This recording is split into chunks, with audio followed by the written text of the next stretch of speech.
professora da rede, só que já sou aposentada, não de Nova Iguaçu.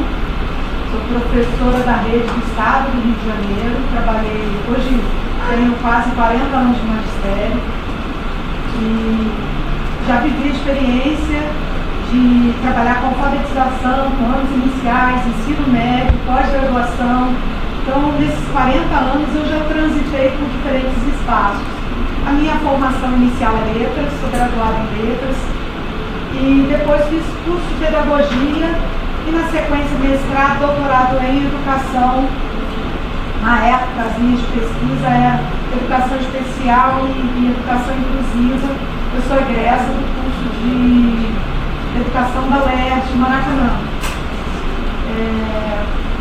Já estou na pós-graduação há uns 17 anos, quase 20 anos na pós-graduação, no curso de mestrado e doutorado, mas sempre com esse vínculo muito forte com a educação básica, que é a minha origem, que é de onde eu venho. Então, quando eu converso com colegas professores como vocês, me reporto a muitos momentos que vivi em sala de aula, pela experiência, né, desses anos. Então, é um momento de muita troca, é um momento de muita experiência que a gente compartilha e do quanto a gente aprende mutuamente nesses cursos de formação, durante essas vivências que a gente tem. Fico feliz de estar aqui com vocês. Eu não sei quantos são da área comum, quantos trabalham com atendimento especializado. Tem colegas aqui que trabalham com AEE. Muito bom, muito bom. Então temos uma quantidade significativa. Só para eu conhecer um pouco do público, para saber, né, a área de atuação de vocês, que ajuda nessa comunicação para pensar exemplos e formas de expressão aqui. Então, essa manhã eu vim conversar com vocês sobre um tema que tem, sim, feito parte da minha vida já há alguns anos, que é o tema metodologias ativas. Eu tenho trabalhado com metodologias ativas na Unigran-Rio, na graduação. Fui coordenadora do curso de pedagogia da Unigran-Rio 15 anos. Atualmente só estou na pós-graduação. Então, durante esse período, trabalhei muito em organização de currículos, de pensar a estrutura das disciplinas dos currículos, de pensar a organização de conteúdos. E, de certa forma, me orgulho muito, porque foi com a minha entrada na Unigran-Rio que a gente iniciou todo o trabalho para a inclusão. Porque há 20, 30 anos atrás, a gente vivia transformações, mas a gente não tinha isso instituído em currículos de graduação, de formação de nível superior. Então, desde que cheguei na Unigran-Rio, com a minha vivência e experiência de formação, na época eu estava terminando o mestrado, fazendo doutorado, a gente implanta um trabalho aqui em Duque de Caxias, voltado para a área de educação especial e educação inclusiva. E a gente sabe que as mudanças vão acontecendo na legislação e a gente precisa, a cada ano, ir acompanhando esse processo. Anteontem mesmo saiu uma política nova para a educação especial, né? Então, a nossa formação, ela nunca dá conta. E o professor, pela própria condição dele, que trabalha com aprendizagem, por si só, ele tem que ser uma pessoa que gosta de aprender. Não faz sentido você promover a aprendizagem de alguém se você mesmo não gosta de aprender. Então, eu acho que isso é um pouco da nossa essência, né, de professor. A gente sente vontade de aprender. Tem momentos na vida que a gente se sente mais motivado a aprender, não é? Tem momentos que a gente está, às vezes, tão sofrido, tão sentindo tanta dificuldade, por tantos empecilhos que surgem, e a gente fica meio assim, cabeça baixa, sem vontade, sem disposição. Mas sempre que a gente tem uma conversa com alguém que também acredita na educação igual a gente tem uma conversa com alguém que passa pelas mesmas situações com a gente, como a gente passa, a gente troca essas experiências. E é isso que enriquece e que nos fortalece. Então eu espero que essa manhã de conversa com vocês traga para vocês uma vitamina aí para fortalecer um pouco mais a profissão de vocês, o desejo por aprender, a vontade cada vez mais conhecer coisas novas. Muitas das vezes vocês vão ver que não tem tanta novidade, às vezes é a forma como aplica, a forma como enxerga. Então, eu espero hoje despertar em vocês o gosto por descobertas. E certamente esse olhar vai ajudar vocês e vai dar aí um gás para vocês seguirem em frente mais alguns anos, eu não sei quantos anos, cada um tem uma história de vida, né? Espero que vocês cheguem, não sei quantos já tem 40 anos de magistério aqui. Pois é, achei, olha, uma companheira, que bom. Muito bom encontrar alguém com 40 anos de magistério. Quantos tem 1 ano de magistério aqui? Então a gente tem de 1 ano a 40 anos aqui. E aí o pessoal de 40 ele vai dar gás para o pessoal de 1 ano. E o pessoal de 1 ano que vai ajudar trazendo novidade. Então a gente tem que se fortalecer, né? Vamos iniciar então? Então, para falar de metodologias ativas, e principalmente sobre metodologias ativas para a inclusão, eu não posso chegar e já falar de inclusão sem pelo menos assim organizar o nosso pensamento sobre o que é metodologia ativa e como a gente enxerga o que é metodologia ativa. Até porque quando a gente chega e vai ler um artigo, nossa, a gente olha lá, fulano tem um pensamento sobre metodologia ativa, a gente lê outro, tem uma diferença. E aí a gente fica na dúvida, mas o que é? Então, quando a gente tem dúvida, a gente ouve mais de uma pessoa, né? A gente quer tirar uma dúvida, a gente ouve pessoas que a gente confia mais, pessoas que a gente sabe que se dedicam. Então, a metodologia ativa, para que a gente compreenda um pouco mais, para essa conversa aqui, eu falei, eu vou dar uma procurada, eu vou tentar trazer o que tem de mais atual em relação ao que está se pensando sobre metodologia ativa, para depois a gente chegar especificamente em metodologias ativas para a inclusão. E onde eu fui? Nós que trabalhamos com pesquisa, uma das fontes fidedignas para a gente buscar informação, por mais que a gente goste, né, de um acesso rápido no Google ou em outras fontes, a gente vai no portal que para nós é fundamental, que é um portal que tem publicações de artigos de pesquisas nessa área. Porque a gente quer conhecer o que os pesquisadores andam descobrindo nas escolas, andam descobrindo, unindo informações de outros pesquisadores. E eu acessei o portal de periódicos da CAPES. Quantas pessoas já ouviram falar dessa plataforma? Essa plataforma, gente, tem artigos que são publicados não somente no Brasil, a gente encontra artigos internacionais também. E o interessante é que a gente consegue ver um panorama sobre aquele tema no Brasil e ver onde essas pesquisas aparecem mais, como elas aparecem, como elas estão sendo trabalhadas, que autores, que escolas andam usando essas metodologias. E aí, numa busca por assunto, depois eu vou deixar esses links todos para vocês, vou deixar também os slides abertos, que aí vocês acessam os links. E não se preocupe de tirar muita foto agora, depois, né, só pedir a casa do professor para compartilhar os meus slides com vocês, tá? Quando a gente faz uma busca por assunto,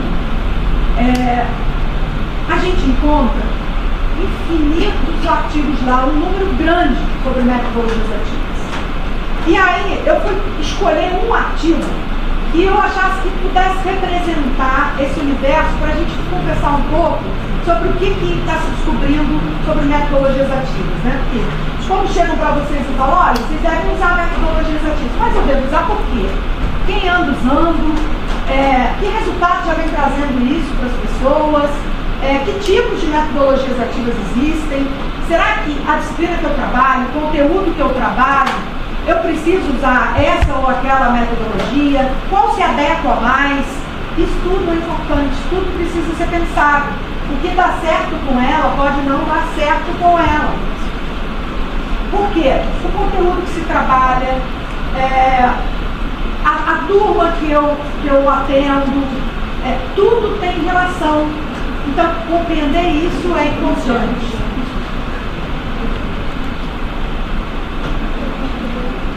E aí eu encontrei um artigo de pesquisadores da UniOeste, são seis pesquisadoras, e o título do artigo é Metodologias Ativas em Busca de uma Caracterização e Definição.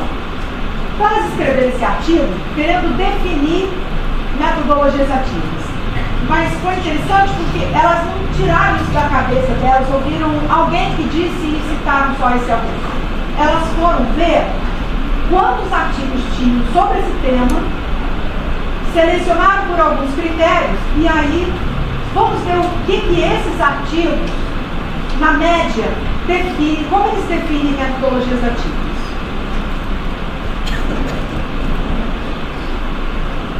No resumo, sempre que a gente vai ler um artigo, é importante já ler o resumo para ver se interessa. O resumo tem uma boa síntese do que a gente vai encontrar no artigo.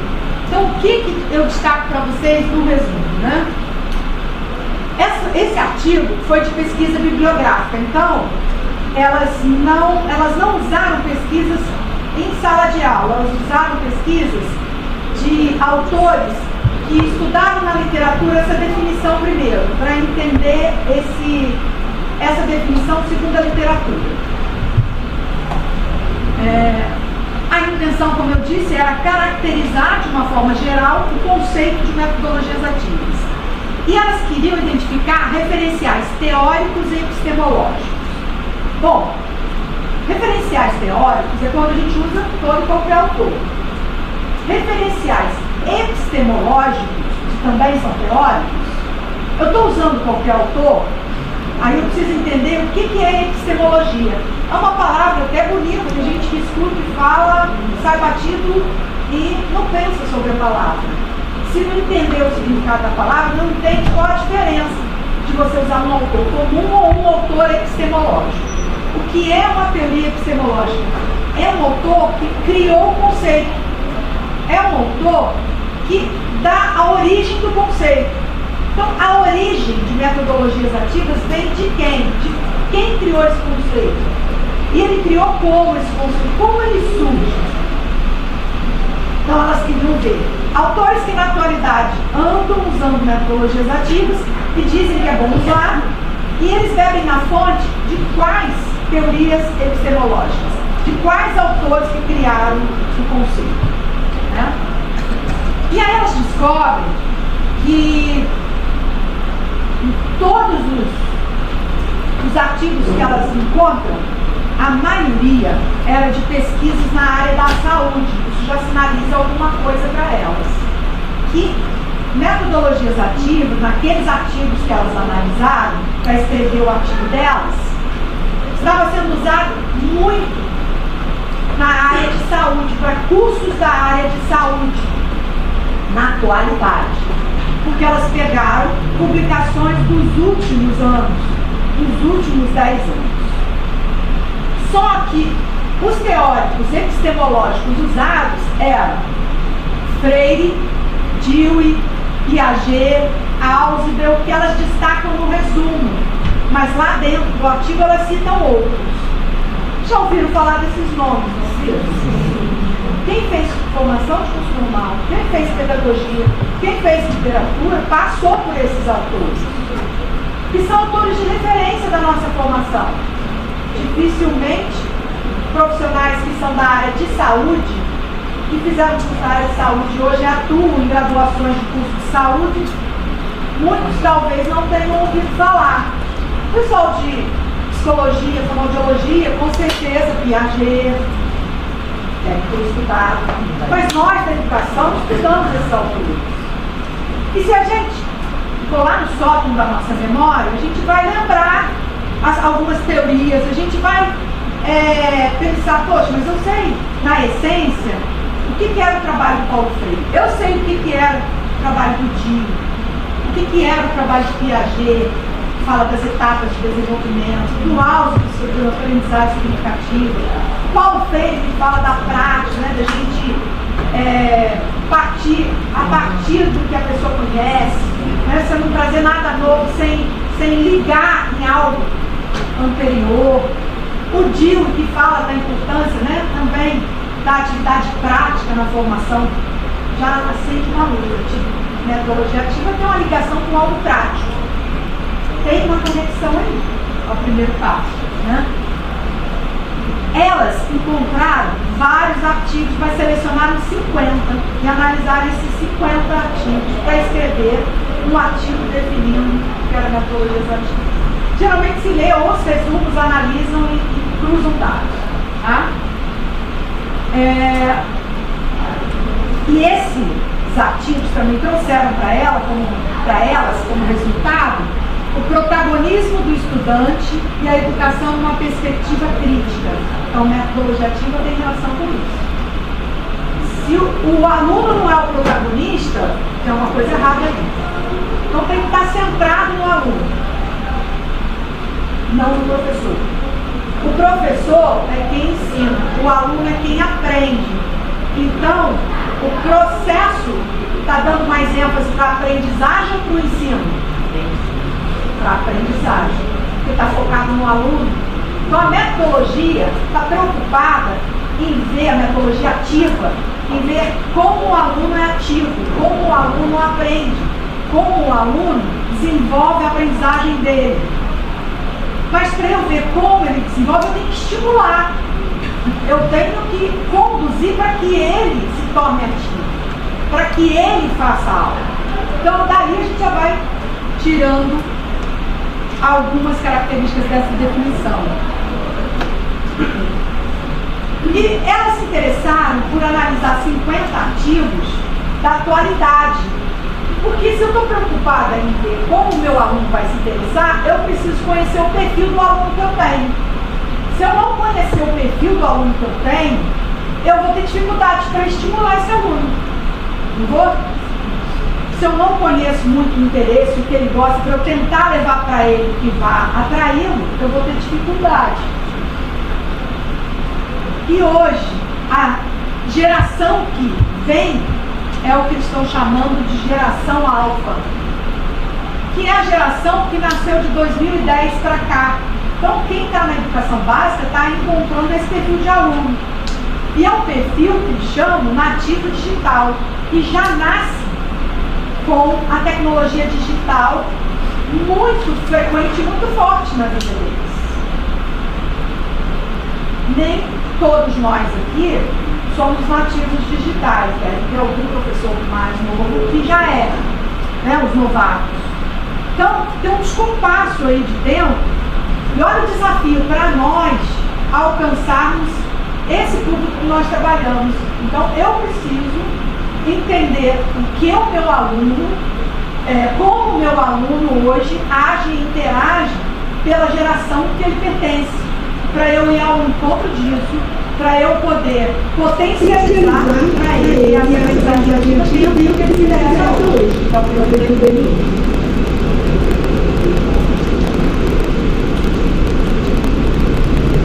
E aí, só para ilustrar, a gente tem aí as teorias que mostram que metodologia ativa, que se fala, as novas metodologias ativas, não é algo novo. Tem um fundamento lá. E elas questionam no texto, mas tem um fundamento lá com DIL, com Frenet, com Montessori, que são outros autores também que elas citam, que nós também conhecemos. Quem trabalha com construtivismo usa muito a proposta da Maria de Montessori, o Frenet. Por que então já não se fazia isso desde a época deles? Por que então metodologias ativas já não era tão forte na época deles? Elas jogam essa interrogação no artigo delas. Depois eu também vou compartilhar o artigo para vocês verem, quem quiser ler o artigo. E aí elas refletem o seguinte: eles eram já pesquisadores visionários para a época. E a gente observa que se a escola não estiver preparada, se o ambiente não estiver propício, por mais que a gente entenda como as pessoas aprendem, por mais que a gente compreenda que a gente precisa ao encontro desse interesse de quem aprende, a gente não desenvolve metodologias ativas. Só que as metodologias que eram vistas como ativas na época não tinham as mesmas características das metodologias ativas hoje. Porque as metodologias da atualidade, elas entram com um ingrediente muito forte, muito potente, que são as tecnologias digitais, principalmente. Muitas tecnologias digitais. Mas eu não tenho tecnologia digital, não tenho internet na escola. Eu preciso trabalhar com tecnologia digital? Não, eu vou procurar outro mecanismo, outro tipo de tecnologia. A digital é um tipo de recurso. Eu tenho outros tipos de tecnologias. Mas eu uso somente tecnologias? É só isso que vai desenvolver metodologias ativas? E aí ela deixa muito claro isso. Não. Isso é um bom tempero. Sabe quando você está fazendo uma comida? Às vezes você usa os mesmos ingredientes. Por que de uma a comida é mais gostosa do que do outro? O tempero, a quantidade do tempero que põe, o tempo de cozimento. É assim.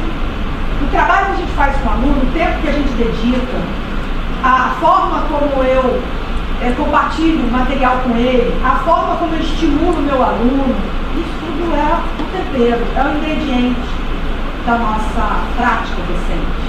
É isso que nos faz diferente dos outros profissionais, que muitas vezes querem dar curso e não conseguem. Por quê? É da nossa essência de quem trabalha com a educação ter esse domínio pedagógico, ter essa habilidade pedagógica. Vamos ver, então, esse primeiro vídeo que vai falar um pouco sobre... Pode abrir esse primeiro, por favor? Sobre Montessori.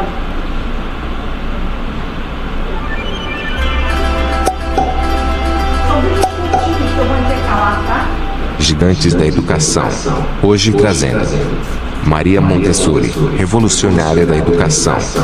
Primeira mulher a se formar em medicina em seu país, foi também pioneira no campo pedagógico ao dar mais ênfase à autoeducação do aluno do que ao papel do professor como fonte de conhecimento. Maria Tecla Artemisia Montessori, 1870-1952. Engenheira, médica, pedagoga, pesquisadora italiana. Graduou-se em engenharia antes de decidir se dedicar à medicina, que cursou entre 1893 e 1896. Foi uma das primeiras mulheres a se formar nesse campo em seu país e em 1897 já atuava na área. Nesse início de carreira, Montessori dedicou-se à psiquiatria e começou a trabalhar com crianças que possuíam alguma deficiência físico-cognitiva. A partir dos estudos e de suas observações na clínica psiquiátrica da Universidade de Roma e de suas pesquisas independentes sobre pedagogia e antropologia, Montessori interessou-se pela aprendizagem infantil. Criou, então, métodos de ensino e recursos didáticos para auxiliar o aprendizado dessas crianças. E depois de algum tempo, começou a considerar estender suas ideias para a educação em geral. Um importante avanço em sua prática aconteceu em 1906, quando foi convidada a coordenar e dirigir a instituição Casa dei Bambini. Montessori cuidava da organização do lugar, direcionando as atividades educativas. Com o tempo, percebeu que as crianças preferiam atividades práticas e dedicavam mais atenção a materiais com os quais pudessem interagir, montando, encaixando e moldando, do que necessariamente aos brinquedos.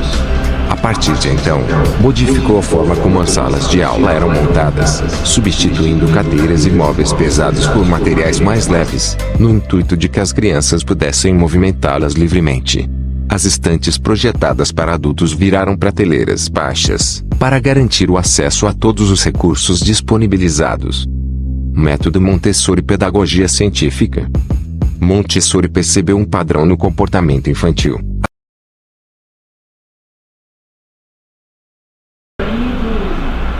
Desse vídeo.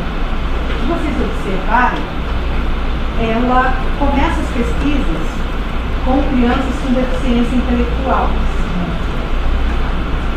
E ela se destaca, e depois as pessoas se surpreendem de como ela consegue alfabetizar crianças com deficiência intelectual, e às vezes outros professores que não atendiam crianças com deficiência intelectual tinham mais dificuldade de trabalhar com crianças que não tinham deficiência. E ela acaba indo para secretarias, né? Não me lembro agora exatamente o órgão lá na Itália, e fica responsável por essa parte da educação. Mas por questões políticas, ela vai para exílio e vai para a Holanda e mora um tempo na Holanda. Então, envolvendo questões políticas. Quando ela traz, hoje a gente tem escolas montessorianas e elas não têm alunos com deficiência, tem alunos de uma maneira geral, porque o método é importante. O que se cria para alunos com deficiência, para alunos com necessidades específicas, serve para todos os outros alunos. E observem que ela é uma teórica também epistemológica, porque ela também cria um método ativo para a época dela, para trabalhar com alfabetização. Mas foi uma visionária também da época, foi a primeira médica na Itália, a primeira mulher a se formar médica, que era uma profissão dos homens. E uma profissão que para atuar era difícil. Ela também tinha a preocupação de atender crianças com deficiência intelectual. Então ela vai fazer pedagogia e se dedica depois à área, se apaixona pela área de educação e fica na área de educação. Não sei se vocês se recordam, mas antes se falava deficiência mental, hoje a gente fala deficiência intelectual. E entrava todos, né, para esse mesmo grupo, né, pessoas com deficiência intelectual, deficiência de distúrbios de comportamento, era tudo nesse grupo. Agora a gente tem isso bem separado, né?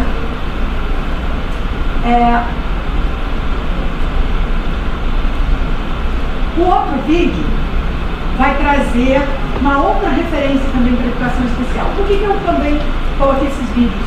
Para fazer o link da metodologia ativa com a educação inclusiva.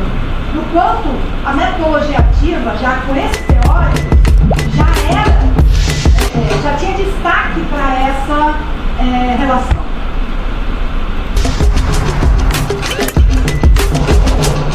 Você sabe quem foi o avô da neurociência no mundo?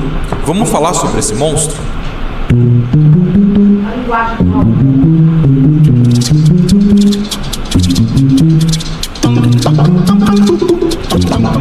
Bem-vindo, alunos e curiosos de plantão. Meu nome é Tarek e hoje vamos falar sobre a biografia de Henri Vallon. Henri Vallon foi um proeminente psicólogo, médico e filósofo francês, cujo trabalho teve impacto significativo no campo da psicologia do desenvolvimento e da educação. Sua abordagem multidisciplinar e integrativa, conhecida como psicogenética, combinou elementos da psicologia, biologia e filosofia, fornecendo uma visão abrangente e única do desenvolvimento humano. Em 1899, Vallon ingressou na Escola Norma Superior. Ao longo da sua vida, a sua ligação com a educação sempre foi muito evidente. Aos 23 anos, em 1902, graduou-se em filosofia na Escola Norma Superior e, em 1908, obteve o diploma de medicina. Durante esse período, de 1908 a 1931, ele dedicou seu trabalho com crianças portadoras de deficiência mental. O seu maior trabalho, Delírio de Perseguição, o delírio crônico na base da interpretação, foi publicado em 1909 e, em 1914, ele assumiu como médico no exército francês na linha de frente, experiência que o levou a reavivar os seus conceitos neurológicos desenvolvidos no atendimento a crianças com deficiências e criar o seu método comparativo analítico. Em 1920, ele começou a lecionar na Sorbonne, Universidade de Paris, onde ministrou conferências sobre psicologia da criança até 1937, além de outras instituições de ensino superior. Em 1925, ele defendeu sua tese de doutorado intitulada A Criança Turbulenta, iniciando um período de produção intensa literária na área da psicologia infantil. 2 anos depois, em 1927, ele foi nomeado como diretor de estudos na Escola Prática de Estudos Avançados e estabeleceu o Laboratório de Psicobiologia Pediátrica no Centro Nacional de Pesquisa Científica. Durante esse tempo, até 1931, ele continuou com a sua prática médica em instituições psiquiátricas, enquanto aprofundava o seu conhecimento em psicologia infantil. Após concluir os seus estudos médicos, Vallon concentrou-se na psicopatia e neurologia. Ele foi fortemente influenciado pelos trabalhos de Jean-Martin Charcot e Pierre Janet, 2 dos principais psicólogos e neurologistas da época. A sua experiência clínica com crianças com distúrbio mental e emocional inspirou seu interesse em compreender o desenvolvimento humano em seu contexto mais amplo. Como ele era um ativista marxista, Vallon ingressou no Partido Socialista Francês em 1931. Mais tarde, em 1940,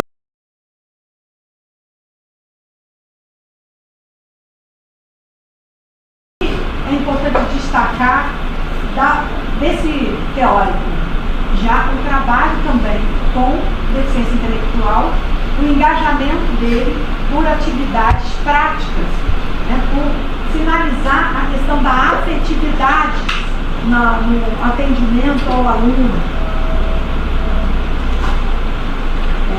E nós temos também, nesse mesmo artigo, o Oswald fala da aprendizagem significativa. Aquilo que o aluno aprende tem que ser significativo, tem que ser importante para o aluno.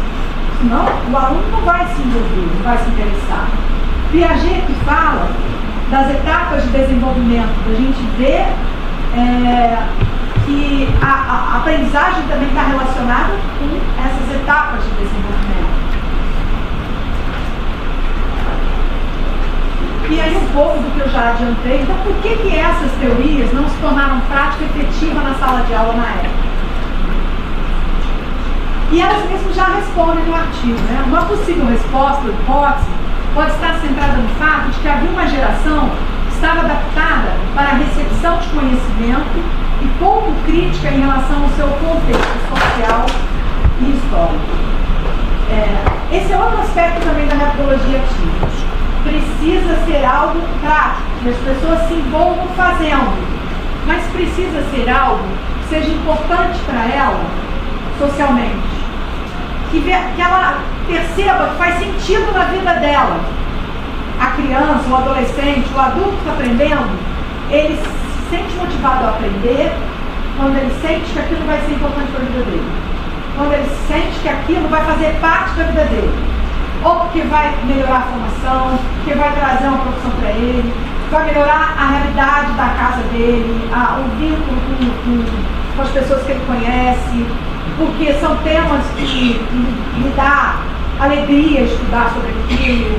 Então, a gente tem que encontrar qual é a conexão em relação ao contexto social e histórico dos alunos, de interesse deles. E um método tradicional, dificilmente a gente envolve essa participação do aluno.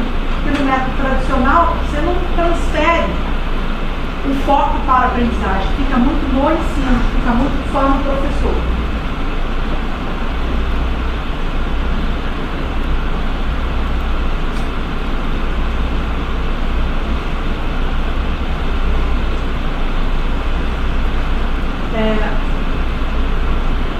As discussões sobre a aprendizagem ativa, elas não são novas, deu para a gente perceber. Já há teóricos que discutiram, que propunham, em algum momento aquilo surge, em outros momentos aquilo regride, mas o caráter inovador das metodologias ativas se configura na medida em que essas metodologias se contrapõem ao ensino tradicional.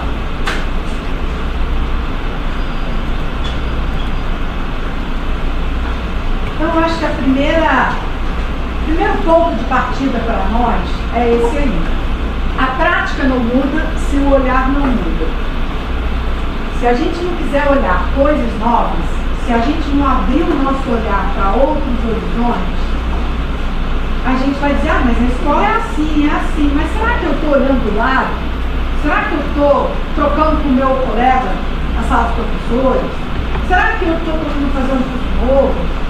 Será que eu estou descobrindo? Será que eu estou mudando o olhar para daí eu mudar minha prática como professora? Eu estou satisfeito com a minha prática como professora? Se a gente chega muito frustrado em casa e acha que a educação não tem solução, não está dando mais certo, eu preciso rever minha prática. Alguma coisa ali não me faz, se não faz nem a mim feliz, nem os alunos que eu trabalho. Tem alguma coisa errada. Então, eu preciso buscar novos olhares. Eu preciso olhar para outros horizontes e ver o que vai me ajudar. Primeiro preocupação do professor é, como a gente tem uma jornada muito pesada, às vezes trabalho em 2, 3 escolas, eu sempre trabalhei muito, de entrar em sala de aula 7 da manhã e de chegar em casa 10 horas da noite, vários dias da semana. Faço isso já há 40 anos. Eu tenho 3 filhos. Ah, eu não tenho família, não tenho filho, deve ser por isso que ela tem que ter. Não, eu tenho família, eu tenho filho, eu tenho... Tem época que eu preciso me dedicar muito à minha família. E aí, a primeira preocupação da gente, mas isso aí deve dar um trabalho danado, porque eu vou ter que preparar muita coisa e o meu tempo é muito cronometrado. Só no trânsito eu perco 2 horas. Não tenho como fazer nada no trânsito. O meu carro é um armário, eu carrego já tudo dentro do meu carro. A gente usa várias coisas, usa vários materiais. Mas a gente precisa distribuir as tarefas. Às vezes a gente quer pegar tudo para a gente. E trabalhar com metodologia ativa não é pegar tudo para a gente, é dividir. É pedir que os alunos também participem, pedir que eles tragam, pedir que eles compartilhem nas adaptações que a gente puder fazer, porque nem sempre tem todo o material, tem uma coisa. Então, tem muito material que a gente consegue ir adaptando e usando como tecnologia alternativa para poder trabalhar a metodologia ativa.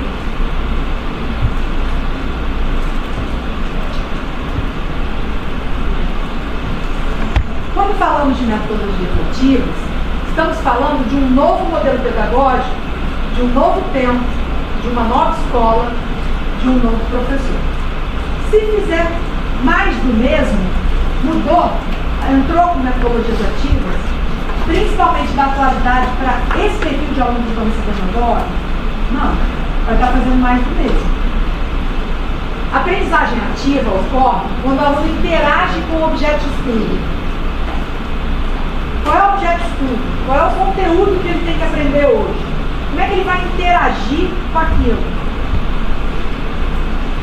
Quando eu levanto hipóteses com ele, quando eu pergunto, quando eu discuto, quando eu testo algo com ele. E o teste pressupõe dar errado, às vezes, até acertar.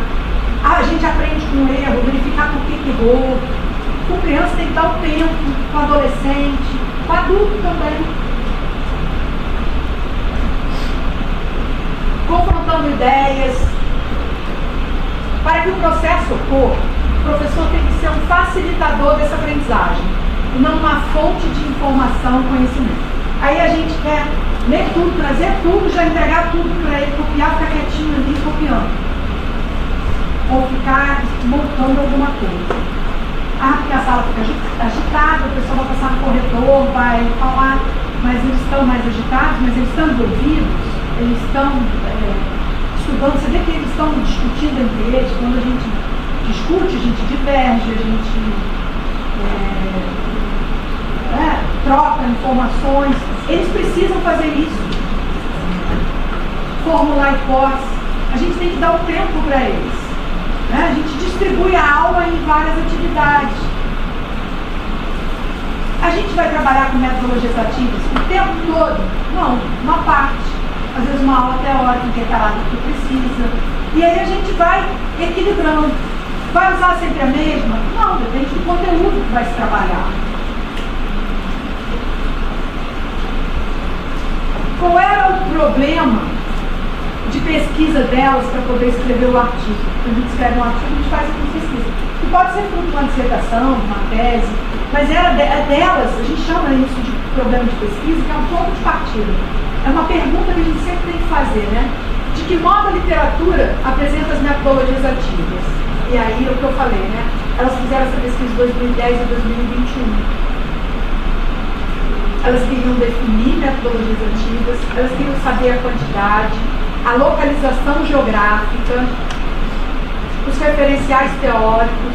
Agora vamos ver um pouco sobre localização geográfica. Onde tem gente trabalhando com metodologias ativas?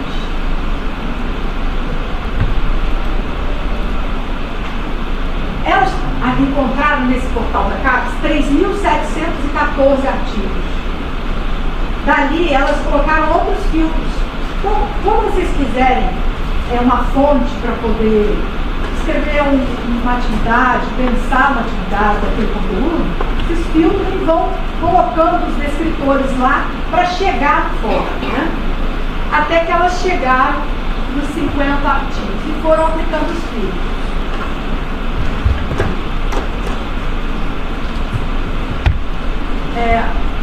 O que elas observaram? Que de 2018 para cá foi quando surgiu o maior número de publicações sobre metodologias ativas. Isso quer dizer o quê? As pessoas estão falando mais de metodologias ativas agora. As pessoas estão interessadas. Se eu não acompanhar, daqui a pouco as pessoas vão estar falando coisas que eu não sei o que elas estão falando na escola de trabalho. Porque hoje as pessoas estão preocupadas com isso. Olha lá, as pesquisas estão mostrando que está havendo maior interesse.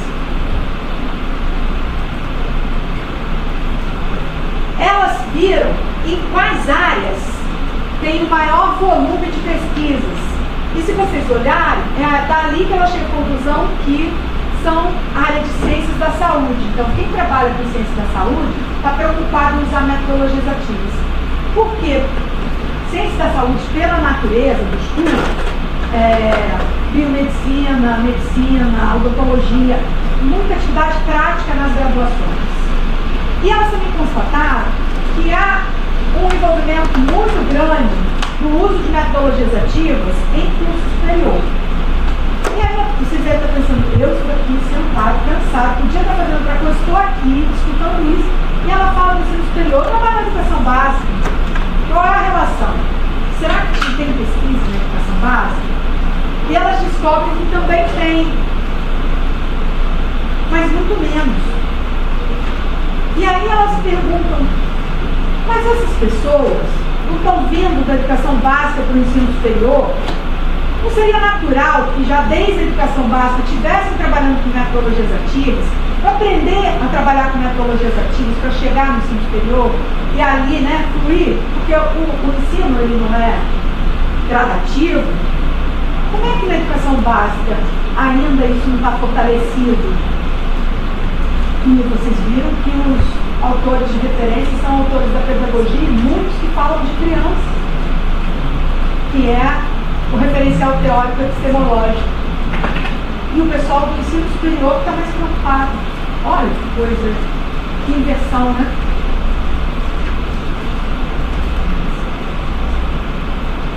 (62% das pesquisas estão no ensino superior, 31 artigos dos 50.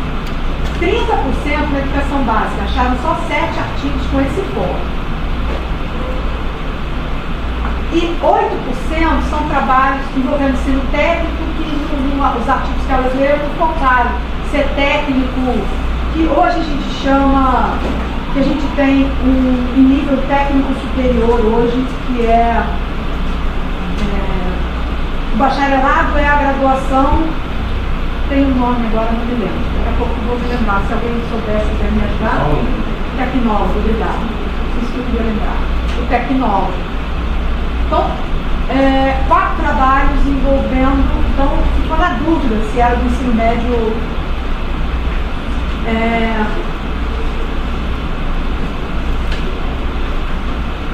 Distribuição geográfica. Onde se concentram mais pesquisas com metodologias ativas envolve o uso maior de tecnologias ativas no Brasil. Região Sudeste. 10 artigos. Nordeste, 9. Centro-Oeste, 8. Norte, 1.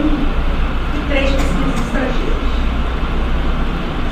Que a região Sudeste é uma região onde mais se concentra, a gente até já sabe, por conta da existência de muitos programas de pós-graduação, de pesquisa, onde se concentra o maior número de nível de escolaridade dos mais avançados, onde tem mais programas de pós-graduação. Mas olha, como São Paulo lidera dos 19, 11 publicações.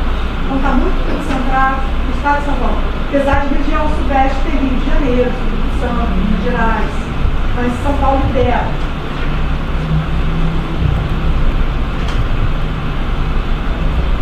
E aí elas foram ver, né, como que esses 50 artigos estão caracterizando metodologias ativas. Para o professor, Qual é o papel do professor que trabalha com metodologias ativas? Ele é um facilitador e mediador.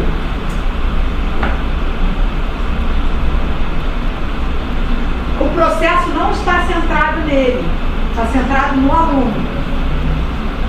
Quem tem que pôr a mão na massa e fazer algo é o aluno. O professor tem que estimular e tem que trazer, e tem que observar, acompanhar, porque o aluno vai aprender muitas vezes com a mão na massa, fazendo. Atividades mediadas pelo professor, o diálogo entre o professor e os alunos tem que ser mais forte. O professor como um coadjuvante, um facilitador das experiências, mediador, e a gente vai vendo que muitas palavras se repetem. E o aluno? A inversão aí, o processo, o foco, né? No centro do processo, protagonista, participação ativa. Ele é que é o agente de transformação, um construtor do seu próprio conhecimento. O que a gente fortalece nisso? A gente desenvolve a autonomia dele, a independência. Chega momentos que os alunos pesquisam mais rápido que a gente, momentos que os alunos trazem novidades para a aula, complementam a nossa aula. Se a gente pactua com eles, combina com eles que eles já tragam alguma coisa que eles têm procurado e compartilha o nosso tempo de aula com eles, essa discussão,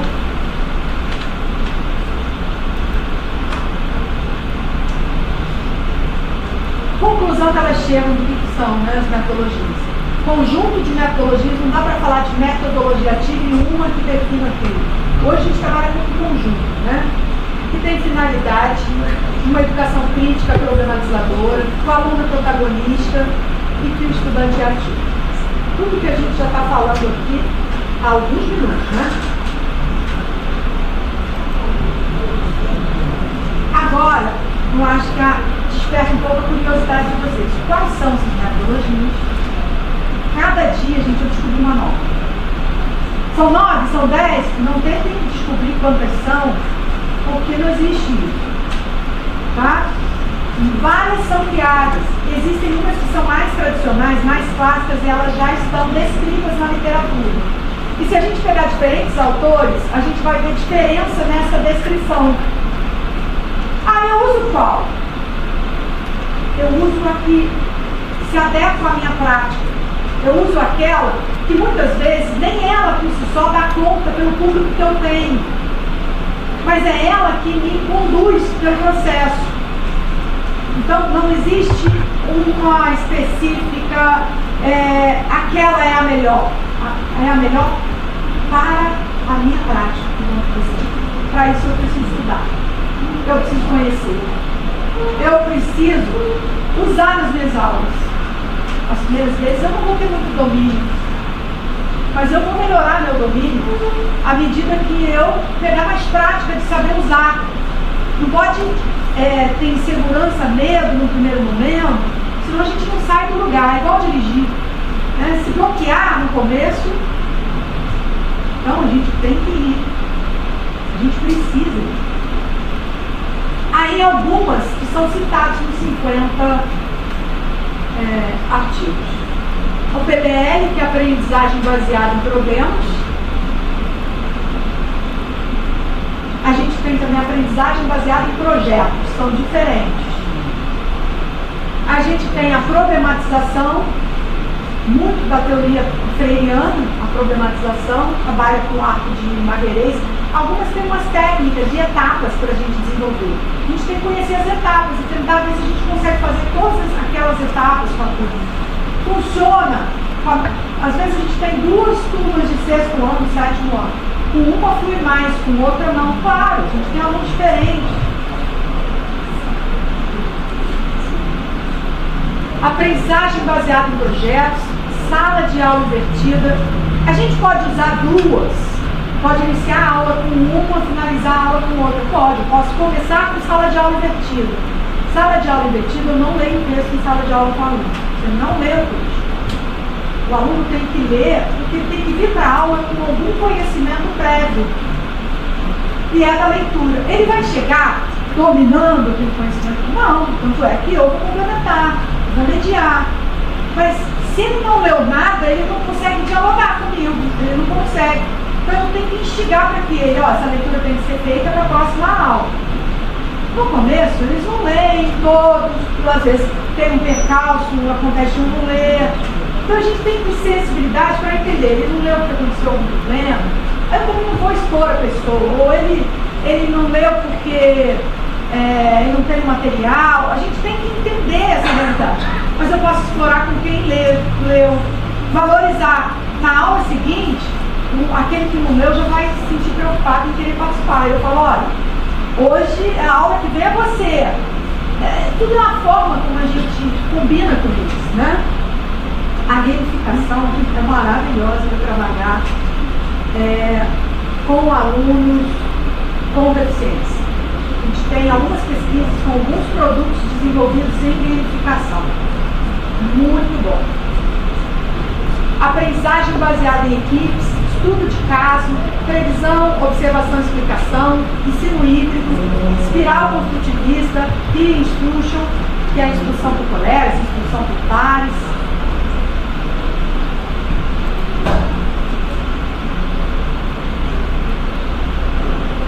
Aquilo que eu disse, né? Não há um consenso sobre as formas de operacionalizar as metodologias ativas. Isso já tranquiliza a gente, né? Senão a gente vai começar a achar que o problema é nosso. Eu não sei aplicar isso. Comigo não está certo. Não há consenso. Mas não há consenso e ela quer que a gente use. Gente, é assim. Perfeição não existe. Verdade não existe. O que é verdade para mim hoje pode não ser amanhã. Eu mudo de opinião. Eu sou um ser humano. Vamos nos permitir ser humanos. Quando os autores as entregam, em contextos específicos de sala de aula, eles podem realizar ajustes ou adaptações. Fiquem tranquilos, vocês podem adaptar. Adaptações teóricas metodológicas em suas propostas e podem criar suas próprias configurações de metodologias ativas. A gente tem pesquisas e alunos que criam as próprias metodologias ativas. No mestrado lá, ensino de ciência e saúde, onde a gente trabalha, trabalhado com muitas pesquisas na área de educação especial.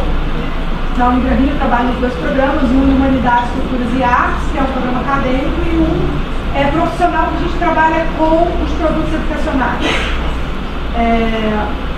Nós fizemos um recentemente com 3 crianças com autismo e o ponto de partida foi a condição do hiperfoco dessas crianças. E aí usamos o hiperfoco como ponto de partida para aprender ciências. Então tinha que começar a partir do hiperfoco da própria criança. Porque como eu vou introduzir metodologias ativas, eu também não posso chegar sem nenhum ponto de partida. Eu preciso pegar o que eles têm de ponto de partida, depois eu vou aos poucos introduzindo. E por conta, né, dos objetos que eles ficam às vezes, né, muito fascinados, a gente criou um robô, e era um robô que ajudava nesse processo de mediação com o professor.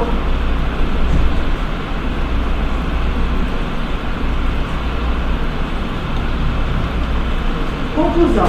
Nem todas as aulas, disciplinas ou conteúdos adequam ao uso de determinadas metodologias. A deficiência de estudos com a educação básica abre oportunidades para novos trabalhos.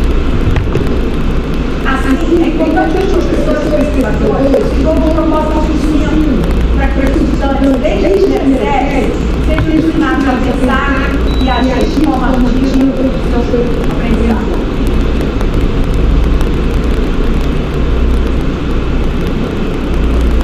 Nós temos que criar esse ambiente de atividade.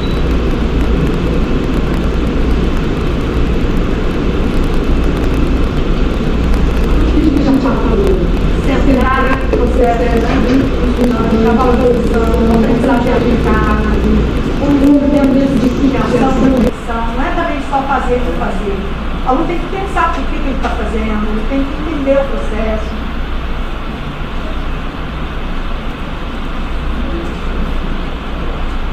As tecnologias digitais hoje, elas têm desempenhado um papel fundamental, principalmente do período pós-pandemia para cá.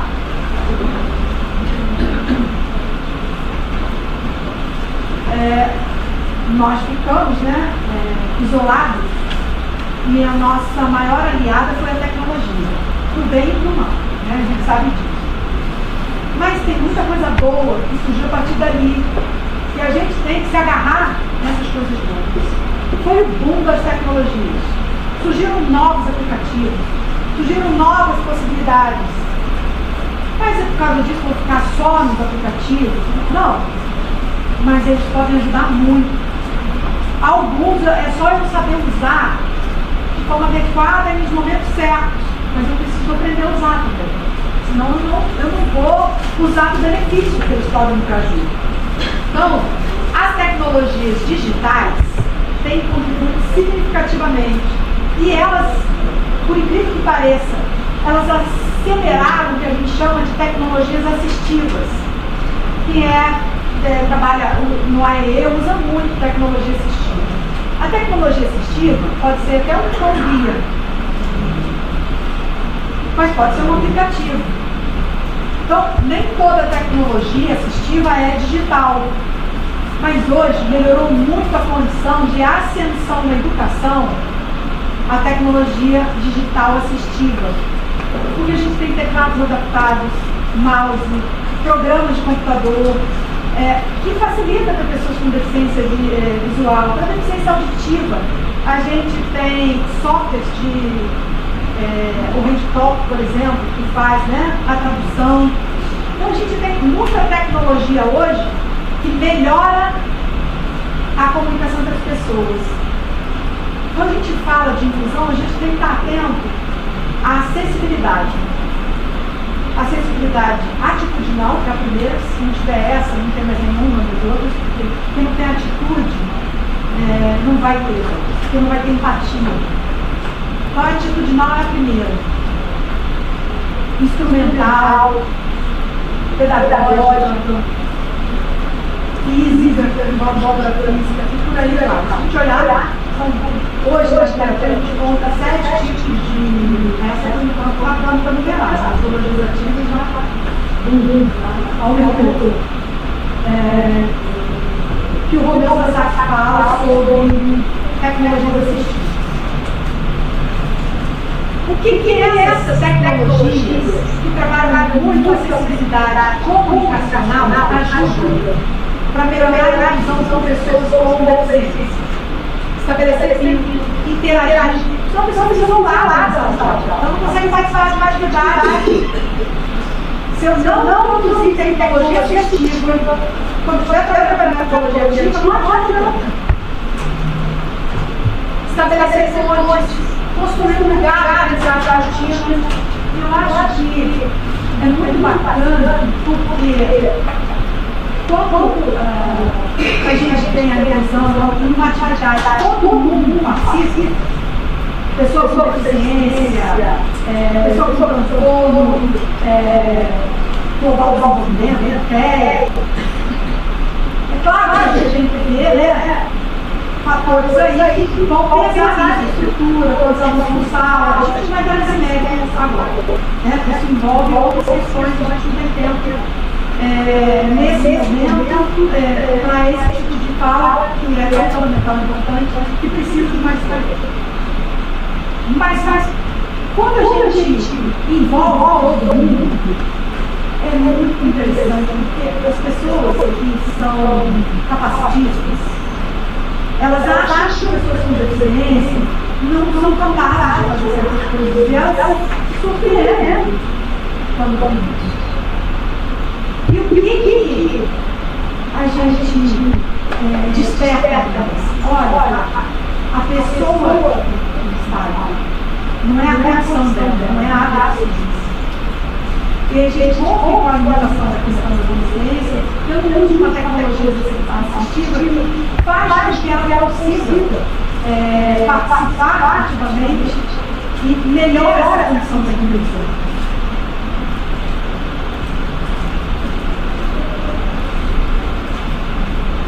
Bom, um pouco sobre essas metodologias artísticas para vocês, um vídeo falando, explicando rapidamente um pouquinho de cada um. Muito bom esse vídeo.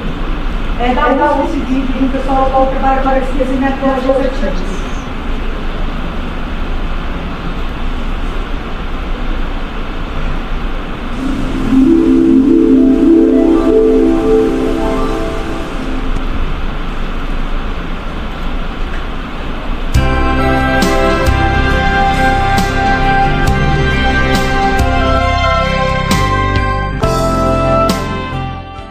2 vezes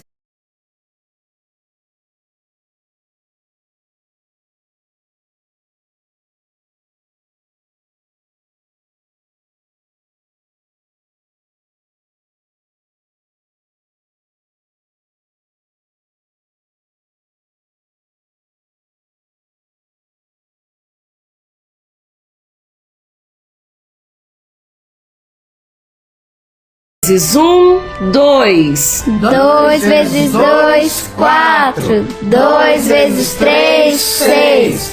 2 vezes 4, 8. 2 vezes 5, 10. 2 vezes 6, 12. 2 vezes 7, 14. 2 vezes 8, 16. 2 vezes 9, 18. 2 vezes 10, 20. Prezada professora, é com satisfação que eu lhe informo. A partir de hoje, a sua escola será moderna. Faremos uma transformação, professor. Vamos instalar novos equipamentos para permitir que a escola possa ser moderna, ou seja, uma escola do futuro. As novas tecnologias podem proporcionar uma educação por excelência. Você não continuará dando aulas com a tabuada antiga, vai poder utilizar ferramentas modernas. Peças de menor importância, as construções que são necessárias em certos atos processuais indispensáveis. All systems operational.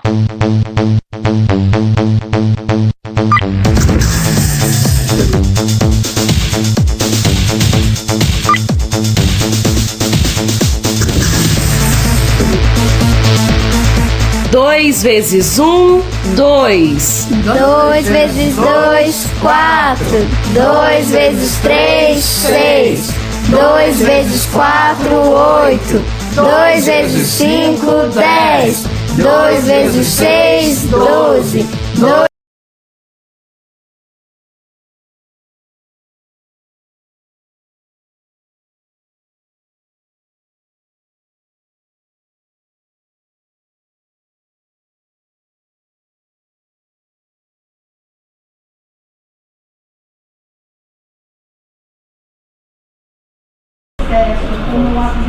como eu acho meu aluno.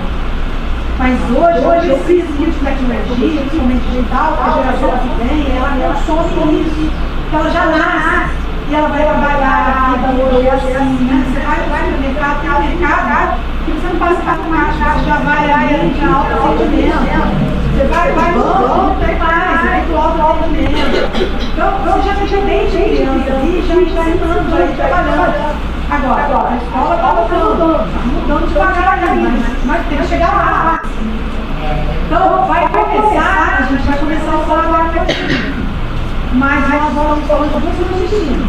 A gente vai começar a usar a tecnologia, mas a gente tem que usar uma metodologia que se adeque a essas novas tecnologias. Senão a gente vai transferir a metodologia antiga.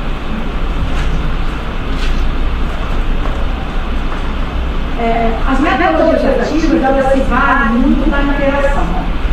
A gente precisa trabalhar com interação. E a interação pressupõe atividades que envolvem comunicação, pesquisa e simulação. Quando a gente olha as metodologias ativas, a maioria delas tem esses focos. Tem umas que usam mais simulação, outras mais pesquisa ou comunicação. Então, eu já sei que quando eu organizar a aula, o que eu posso simular para as crianças? Para elas verem quando dá certo, até o oitavo, às vezes eu simulo para elas, se você fizer assim vai dar errado. Se você usar esses materiais, se você fizer essa combinação, olha como é que muda. Ela precisa entender as mudanças, ela precisa entender o processo. E a criança é muito concreta. A gente só vai passar por um abstrato, a partir de anos finais ali no ensino fundamental que a gente intensifica. Anos iniciais é muito concreto. A comunicação, eu preciso de acordo, porque eu acho que o aluno entendeu, mas ele sempre entendeu. Eu acho que ele entendeu. Então eu preciso ouvir para ver se ele entendeu mesmo. Então dialogar é importante. esse diálogo fluir. Uma conversa, que se for um negócio normal, vai lá na frente falar. A gente cada um vai na eu cheguei aqui no jogo, você. Sim, que eu cheguei por quê? Não sei. Já quer saber o que eu fiz de estudo, para pensar como falar. O novo gera esse elemento para eles. Gera uma resistência de imediato, mas eles vão ter essa resistência. E eu preciso trabalhar o meu aluno para isso. Agora, eu faço aquilo que faço de vocês, estou conversando há tempo, né? Mas a gente está preocupado para se familiarizar, para sair depois do trabalho no final. Eu tenho que colaborar, cativante, eu tenho que sentir um sorriso do lado de vocês, senão eu não iria ser falando.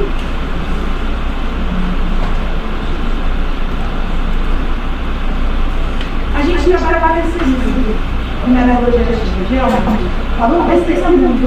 Por quê? Qual é o objetivo do que pesquisar?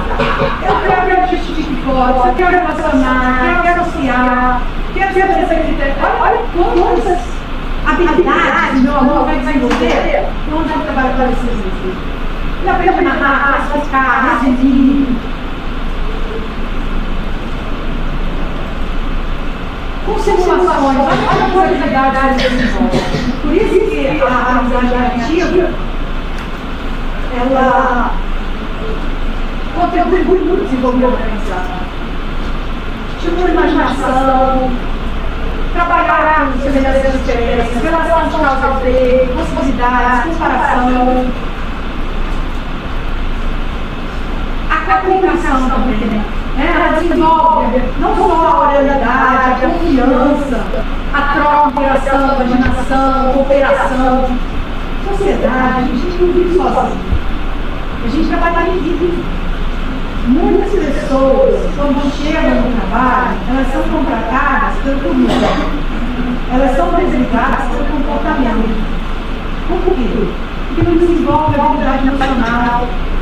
Porque não desenvolve essa questão de relacionamento.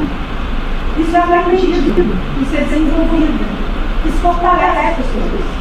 As pessoas isoladas desenvolvem ansiedade, desenvolvem insegurança, medo. A gente estimula mais desde a infância. E o uso da tecnologia, se for de forma isolada, se é só com o celular na mão, ele usar para outros fins, ele acaba nesse isolamento. A gente tem que tomar cuidado com isso.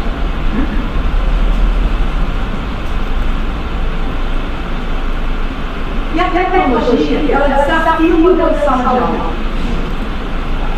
A tecnologia assistiva, ela surpreende os outros alunos. Quando você chega com uma tecnologia assistiva, todos os curiosos querem usar, querem ver, querem ajudar o colega que usa.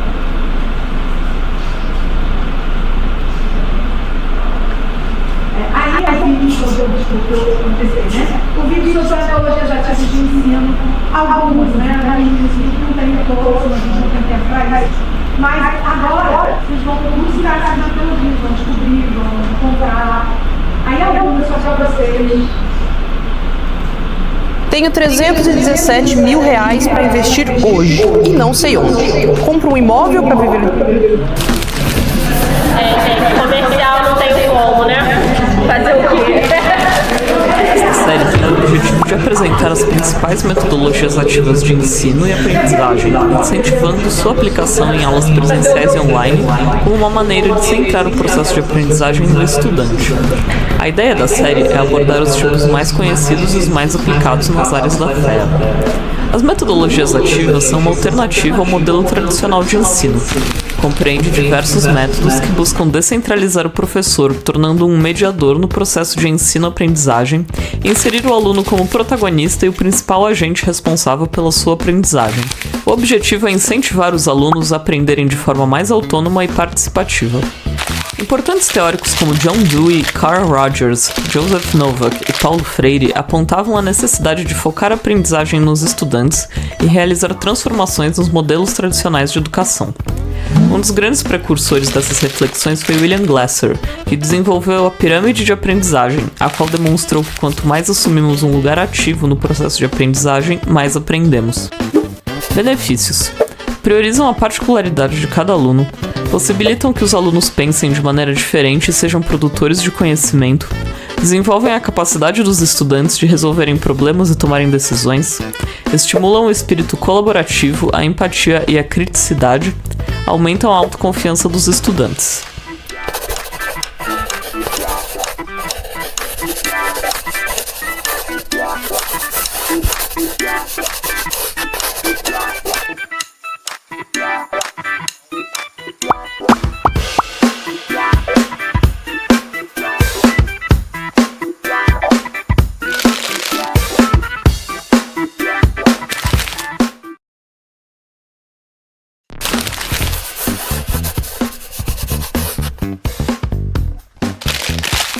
O Jigsaw Classroom é um método de organização da sala de aula que pode ser aplicado nos mais diversos conteúdos e graus de ensino, buscando uma aprendizagem colaborativa.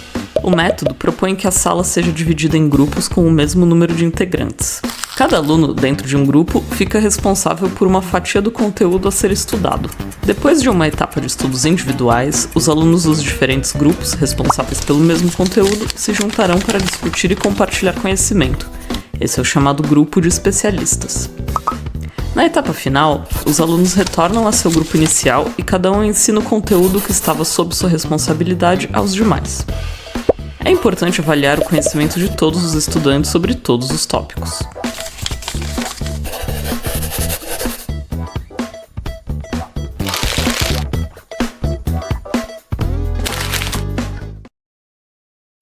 O Wix acabou de elevar o nível na criação de sites com IA. Olha que loucura!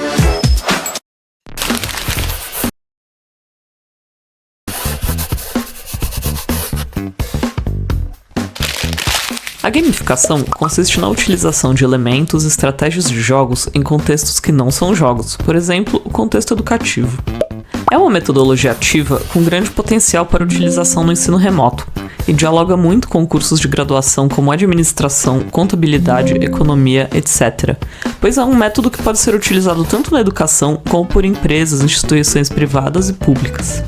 Na educação, ela pode produzir engajamento e desenvolver a aprendizagem, o raciocínio e a capacidade de resolução de problemas dos alunos.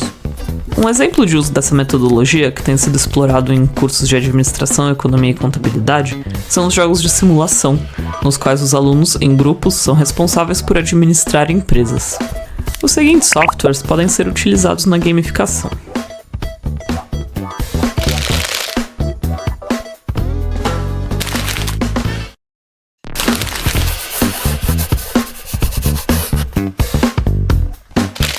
Storytelling é a arte de contar, desenvolver e adaptar histórias, utilizando elementos narrativos como personagem, ambiente e conflito, em eventos com começo, meio e fim, para transmitir uma mensagem. Na educação, esse método consiste na explicação de conhecimentos científicos através de relatos ficcionais transformados. Os indivíduos estão a todo tempo ouvindo e contando histórias, elas contribuem no processo de construção de identidades. Na educação, as histórias podem ser úteis para a cognição e fixação do conhecimento. O storytelling pode ser utilizado na criação de histórias lúdicas sobre contexto organizacional. As histórias podem ser produzidas utilizando-se podcasts ou através da junção entre áudio, imagens e vídeo. Estes são alguns softwares que podem ser utilizados para storytelling.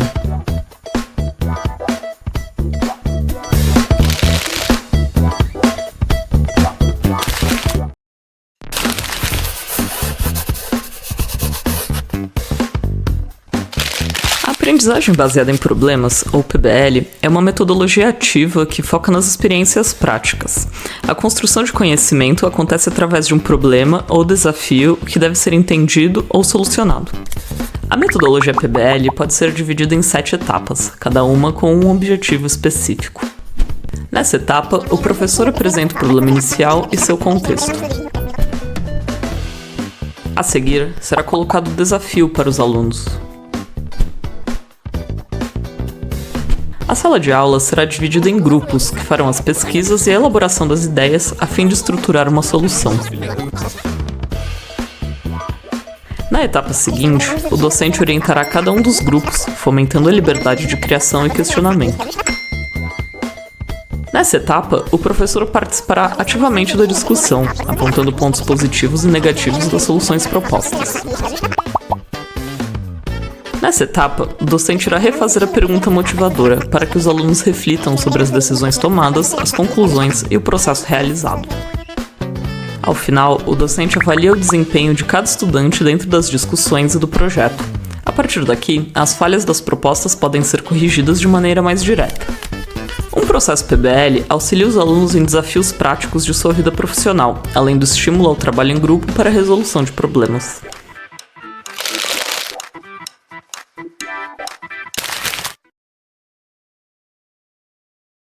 Oi, tudo bem? Seja muito bem-vindo.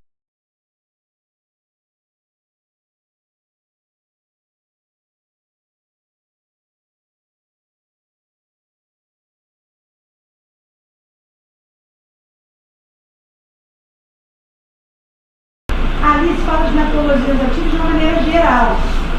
Nós é que vamos fazer a adaptação envolvendo metodologias ativas e inclusão, porque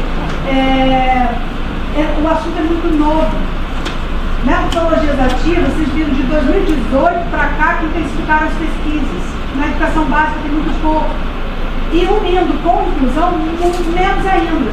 Então, quem estiver trabalhando vai estar na vanguarda hoje em dia, vai ser pioneiro de um trabalho que ainda é pouco desenvolvido, muito por conta do uso das tecnologias. Então, por isso a gente precisa estudar muito. A gente não vai encontrar isso já pronto, tão fácil, como exemplos para a gente estar usando e adaptando.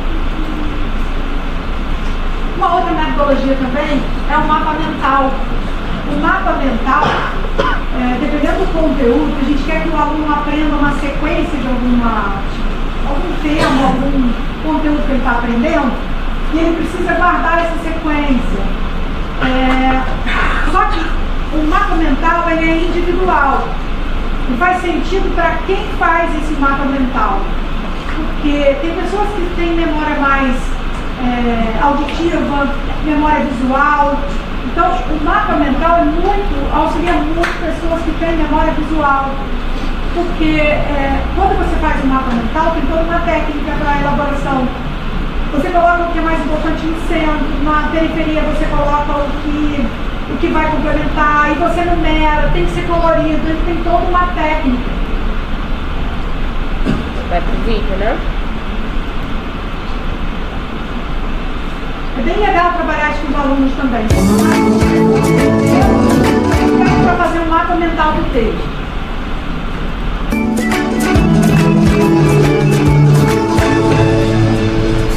Assistir a várias aulas, anotar e estudar. 1, 2, 3, 4, várias disciplinas. Memorizar tantos conteúdos pode ser a parte mais desafiadora da vida de um estudante. Para te ajudar. Tô tentando, mas não tá indo. Não tá ampliando? Não. Com isso, preparamos esse vídeo para explicar como usar os famosos mapas mentais na hora de memorizar tudo que você precisa. A técnica do mapa mental foi criada pelo psicólogo inglês Tony Buzan nos anos 70. O objetivo dela é potencializar a capacidade do cérebro de memorizar e desenvolver raciocínio. O modelo desenvolvido por Buzan é chamado de árvore radial e estimula o poder de fixação mental através de uma técnica visual que trabalha cores, imagens e palavras de destaque. A técnica consiste em 5 etapas. 1. Defina o tema principal do que você quer memorizar. Escreva em letras grandes, no centro da folha, uma palavra-chave que represente esse tema. 2. Elenque os subtópicos principais com os pontos mais importantes do seu tema. Escreva cada um deles nos cantos da página com cores diferentes e letras um pouco menores. As cores te ajudarão a memorizar visualmente o conteúdo. Depois, puxe uma seta para cada um deles, a partir da palavra-chave principal. 3. Em cada subtópico, levante todas as informações relacionadas que não podem ser esquecidas. Anote cada uma delas usando sempre palavras-chave e letras menores. Nesse momento, levante tudo que não pode ser deixado de fora. Agora, você tem a estrutura do seu mapa mental pronto. 4. Com todas as palavras-chave anotadas, chegou a hora de memorizar. Em cada subtópico, faça um pequeno desenho que simbolize a afirmação para você. Não precisa ser um desenho muito trabalhado. Ele servirá para você relacionar mentalmente o grupo de afirmações com algo concreto no seu dia a dia. Lembre, o desenho precisa fazer sentido para você, não para os outros. 5. Para finalizar, estabeleça uma sequência de memorização dos subtópicos e enumere todos eles. Tente enumerar logicamente com uma sequência que faça sentido. Caso você esteja fazendo um mapa mental para uma redação, aproveite essa etapa para pensar na estrutura do seu texto. Está pronto! Você pode usar esses mapas mentais para estudar para provas, montar redações, organizar um cronograma ou qualquer situação que precise organizar seus pensamentos. Espero que tenham gostado. Para não perder nossos próximos conteúdos, siga o canal.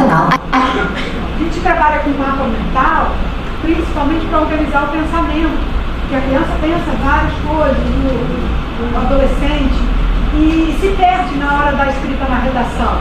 Então a gente pode estruturar, você pode trazer um conteúdo, estudar esse conteúdo com a criança, através da sala de aula invertida, ele lê em casa, você chega, destaca pontos de dúvida e esclarece as dúvidas, depois pede para que eles façam um mapa mental.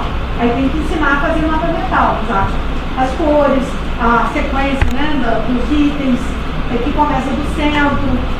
E depois eles apresentam o mapa mental. Dali eles podem produzir um texto a partir do mapa mental, que ele acaba contemplando todas as características do texto. Ele aprende a resumir, aprende a trabalhar com análise simples. Análise você expande as ideias, simples você aglutina. Então isso ajuda muito. Tem gente que chama de metodologias ativas, em alguns lugares eles chamam de técnicas. Então a gente também trabalha de forma híbrida, usando tanto metodologia quanto técnicas, depende muito do conteúdo que a gente quer trabalhar.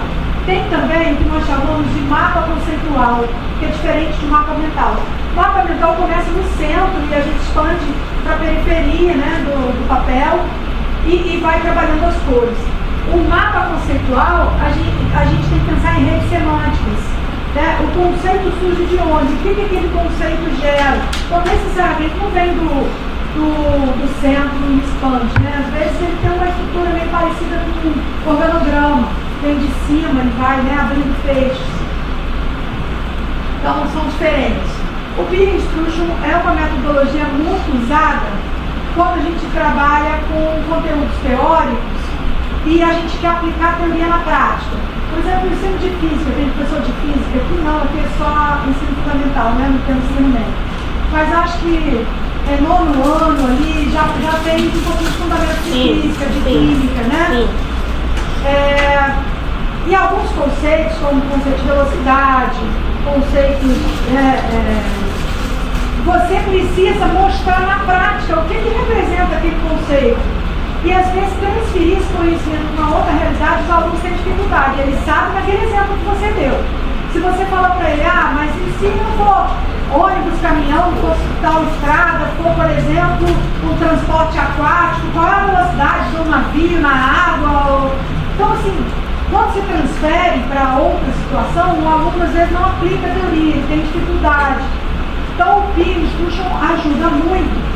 Porque tem determinados conceitos que nós, professores, aprendemos de uma maneira muito técnica. E a gente reproduz muito da forma como a gente aprendeu e repete muito termos que para o aluno que está aprendendo, às vezes é difícil. E muitas vezes o colega que aprendeu e entendeu, ele consegue encontrar um vocabulário, uma palavra e ajudar a gente no processo e explica para aquele aluno que está com dificuldade. Então, o Peer Instruction é muito isso, que é a instrução por pares.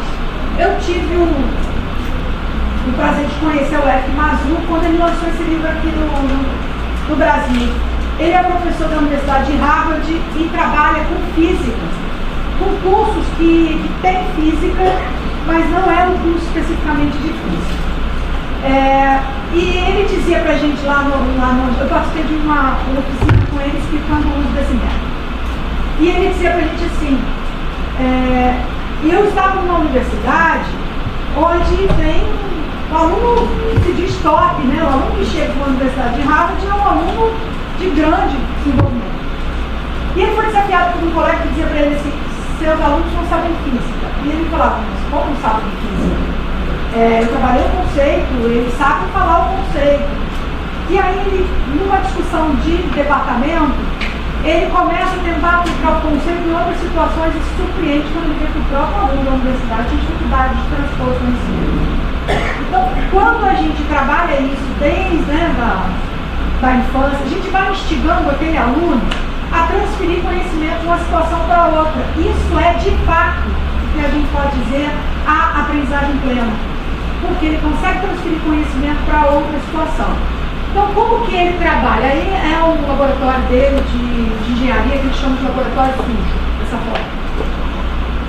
Ele trabalha com sala de aula invertida, ele dá o texto de física e os alunos leem. Depois, ele tem um aplicativo que esse texto está lá e os alunos marcam tudo que não entenderam e anotam do lado. No encontro seguinte, ele chega e tira todas as dúvidas do que os alunos marcaram. Quem não leu e não marcou para ele, quem não tem dúvida, não sabe. Quem tem dúvida, sabe algo e quer avançar no seu conhecimento. Então, o aluno precisa ter dúvida. O ponto de partida é a dúvida. E aí, ele disse que dá essa aula expositiva e depois ele explica a aplicação com um exemplo e traz exercícios. Só que os exercícios são feitos individualmente e ele trabalha com outro aplicativo que os alunos já mandam a resposta em tempo real. A gente tem esse aplicativo, não sei se alguém usa aí, o Kahoot, e são aplicativos que a gente coloca as perguntas e já respostas e dispara. A pessoa recebe um número no celular, entra lá e responde. Você projeta a pergunta e ela só põe a alternativa de resposta. O aplicativo já, em tempo real, te dá o resultado da turma. Quantos por cento acertaram, quantos não. Então, ele formava os grupos na sala e aí todo mundo respondia individualmente. Mas se você não tem celular, não tem, você pode fazer com cartões. O aluno põe a letra e você vê, só vai te dar trabalho para contar, se for uma turma grande. E aí depois, ele via que de, 30 alunos, 12 acertaram individualmente. Aí ele põe em grupos para discutir aquela questão que só 12 acertaram. Mas ele põe os 12 distribuídos, os que acertaram, nos grupos. Dá um tempo para discutir. Aí ele pega aquele mesmo conteúdo, simula uma questão que ele já preparou diferente e lança, mas aplicando o mesmo conceito em outra situação. Quem entendeu, quem aprendeu o conceito sabe aplicar em outra situação. E quando ele põe, aumenta significativamente o número de acertos. Por quê? Há uma interação, o grupo discute, né, e eles respondem coletivamente. Então, essa é a técnica dele. E aí, depois que eles aprendem o conceito, tem que ter, lembra que eu falei que a metodologia ativa tem um compromisso social, desenvolvimento crítico? O que aprender aquilo contribui para a sociedade? Lembra que eu falei isso? E aí, por exemplo, o conceito de som. Ele desafiou os alunos, ele levou um artigo falando de Caracas na Venezuela, uma comunidade pobre, que precisava ter mais iniciativas de trabalho, de oportunidades para aquela comunidade. E aí entrou uma ONG e começou a trabalhar com música com a comunidade. E nessa matéria diz que essas pessoas estavam aprendendo música maravilhosamente bem e estavam entrando para orquestras que dominavam. E a maior dificuldade da ONG era comprar os instrumentos. E aí o que ele propõe de desafio para os alunos lá na universidade? Então vamos construir alguns instrumentos, vamos aplicar o conceito da física e vocês têm que explicar o conceito da física no instrumento. Então era a questão do som. Que alguns fizeram flauta, outros confeccionaram violão, mas aí eles entram, organizam, fazem isso na proposta dele lá no nível superior, né? Claro que para a gente, como criança, não vai fazer isso. Mas só para vocês verem possibilidades que ele vai criando. Tá no trabalho para mim dar uma aula dele, mas é uma aula que toma várias aulas ao longo do semestre. E tem que ter um projeto coletivo, né? E por isso que é importante planejamento coletivo de vários professores da mesma disciplina, que compartilha e planeja de forma organizada. E isso contribuiu, depois eles doaram todos os instrumentos para essa onda. Então, às vezes a gente tem um trabalho que pode fazer com a escola, uma atividade que pode fazer e ajudar o entorno da escola, a comunidade, né? Um projeto, por exemplo, aprendizagem baseada em projetos, ABP, para ver a questão, por exemplo, de descarte de... Nós fizemos lá um projeto de pesquisa no mestrado, foi feito na escola, a coleta seletiva, e ajudou muito a própria comunidade escolar, né, a primeiro tinha um lixão na porta da escola, e aquilo estava muita mosca, e aquilo ia para a sala, estava dando problemas. Então foi feito um trabalho de ADP com a comunidade, e eles aprenderam a trabalhar com projetos. Sempre que tem uma situação, um problema na escola, a escola organiza um projeto coletivo, e aí as turmas aplicam. Esse é um exemplo de gamificação, também um projeto que nós fizemos lá no PPG. É um jogo chamado O Caminho da Vida para alunos com deficiência intelectual, para trabalhar higiene, autocuidado e orientação sexual em relação à preservação, doenças sexualmente transmissíveis. São temas sensíveis, difíceis de trabalhar com jovens com deficiência intelectual. Então a gente trabalha com as cartas do jogo, eles vão aprendendo sobre cuidados de higiene, autocuidado, sobre doenças sexualmente transmissíveis.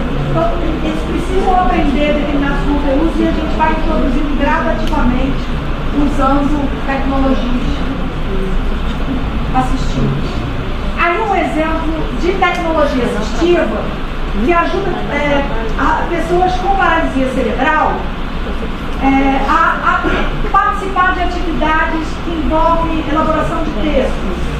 E envolve, né, essa tecnologia associada a um computador adaptado.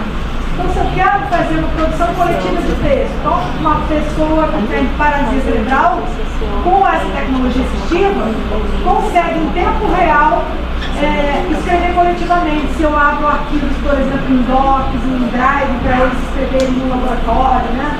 Um texto de forma coletiva.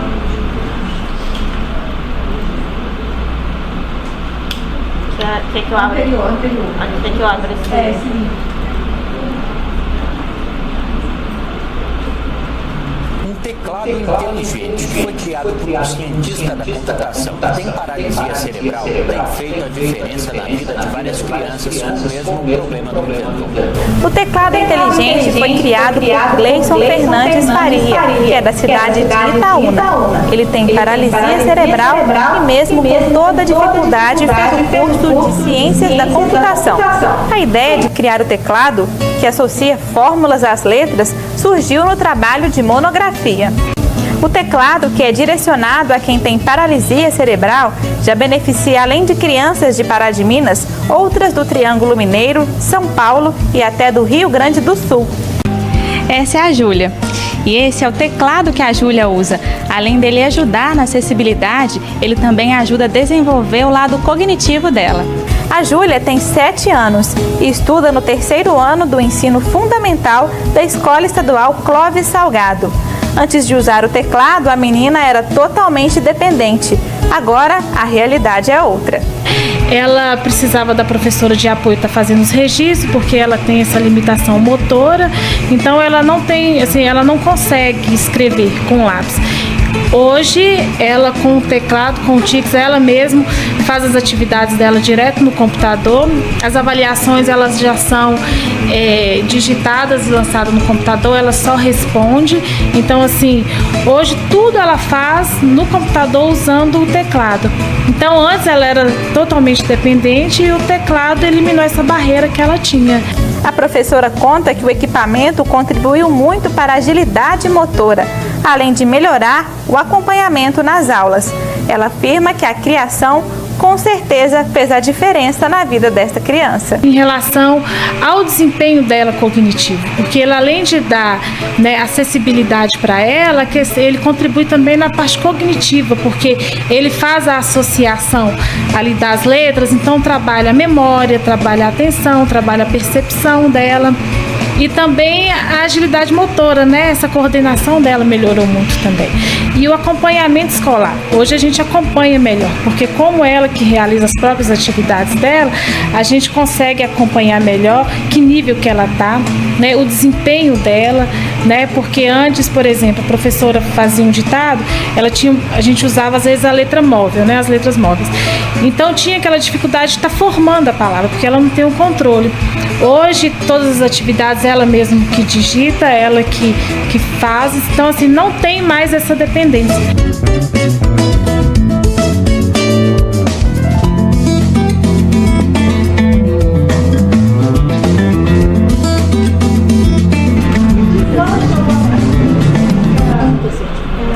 Ele consegue avançar na escolarização, melhora muito a participação dele. Agora, é claro, o e-mail precisa desse material, né? Já estou finalizando, tá? Eu sei que a gente tem compromisso, como é que está meu horário? Eu já devo ter extrapolado, né?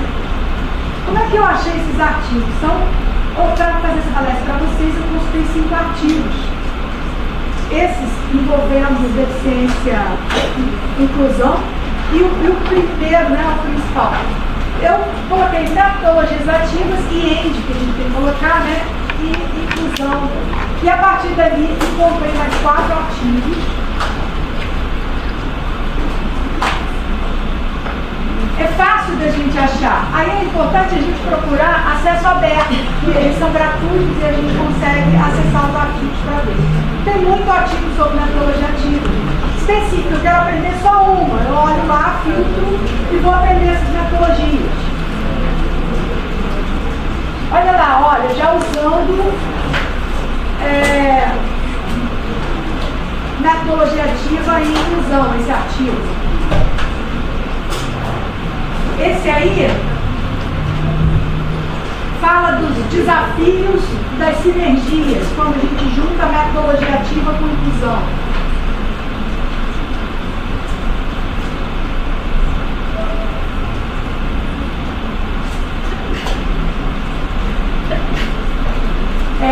Eles destacam, no resumo, que há um grande potencial das metodologias ativas na promoção da inclusão educacional.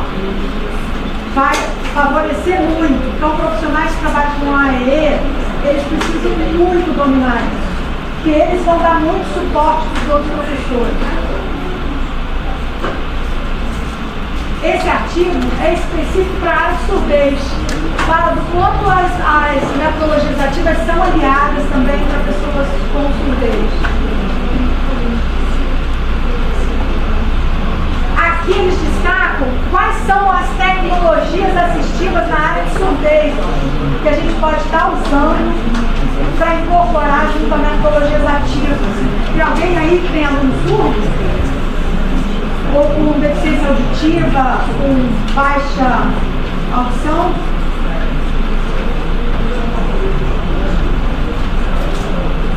Esse vai falar de alunos com deficiência. Esse artigo próximo ali.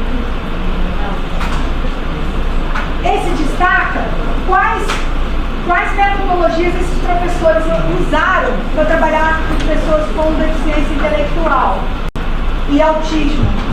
Aí fala um pouco da experiência de quem trabalhou com PBL, de quem trabalhou com sala de aula invertida. Aí depois, né, é interessante vocês buscarem para ler. Eu vou deixar os artigos todos aí para vocês. Esse fala, eu gosto muito de revisão sistemática de literatura, porque reúne num único artigo uma análise sobre vários artigos. E aí, se a gente gostar de algum em evidência, a gente vai na referência bibliográfica e puxa aquele que a gente gosta. Então, um artigo de revisão é um artigo que fala de vários artigos.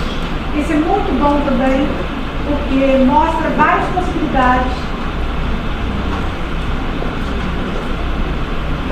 Ele fala que melhora a efetividade, promove a inclusão, mas isso também requer mudança de atitude, valores e referências da comunidade educativa que a gente estava falando, né? A gente precisa diversificar currículo, tem que estar sensibilizado com essas novas ferramentas, precisa o ambiente ser inclusivo. Então, algumas coisas a instituição precisa ajudar, né, no processo. Muito obrigada.